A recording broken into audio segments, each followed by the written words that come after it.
warahmatullahi wabarakatuh. Saya Siti Nuridayanti Rahman, NIM 19032110086 dari kelas APNPB akan menjelaskan mengenai kebijakan dan permasalahan yang ada di tiga komoditas pertanian di Indonesia. Yang pertama yaitu padi, yang kedua jagung, dan yang terakhir yaitu tebu. Nah, untuk yang pertama yaitu mengenai komoditas padi. Nah, menurut Ivan Hermawan mengenai kebijakan di komoditas padi, sebenarnya pemerintah Indonesia telah mengeluarkan sebuah kebijakan yaitu peningkatan subsidi pupuk sebesar 37,14%. Adanya peningkatan subsidi pupuk tersebut yaitu untuk meningkatkan kinerja dari subsektor tanaman pangan khususnya padi. Nah, adanya kebijakan tersebut ternyata menuai sebuah permasalahan. Permasalahan tersebut berupa ketergantungan dari petani terhadap pupuk yang murah, kemudian yaitu membebani kemampuan fiskal dalam membiayai ekonomi lainnya, serta adanya subsidi pupuk tersebut dapat meningkatkan polusi terhadap lingkungan. Yang kedua yaitu mengenai komoditas jagung. Nah, berdasarkan sumber cnnindonesia.com, permasalahan yang ada di komoditas jagung di Indonesia yaitu distribusi pupuk yang masih belum merata di berbagai wilayah Indonesia. Hal ini juga menyebabkan jumlah produksi jagung di Indonesia masih rendah, sehingga hal ini juga berdampak bahwa Indonesia masih ketergantungan melakukan impor jagung kepada luar negeri.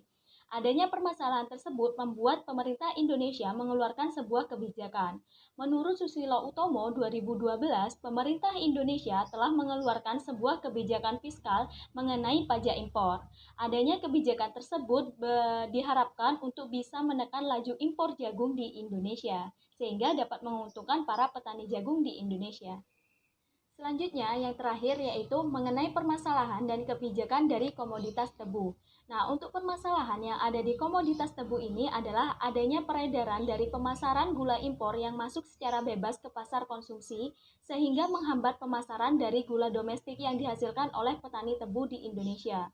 Hal ini juga menyebabkan tingkat kesejahteraan petani tebu di Indonesia menjadi rendah.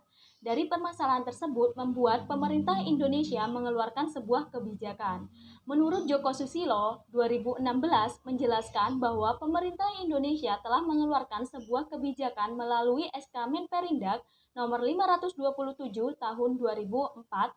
Dalam regulasi tersebut menjelaskan bahwa gula impor itu tidak boleh memasuki wilayah distribusi dari gula domestik. Hal ini bertujuan untuk bisa melindungi petani tebu dan industri gula dalam negeri. Cukup sekian penjelasan mengenai permasalahan dan kebijakan dari tiga komoditas pertanian di Indonesia. Semoga bermanfaat. Cukup sekian. Saya akhiri. Wabillahi taufiq wal hidayah. Wassalamualaikum warahmatullahi wabarakatuh.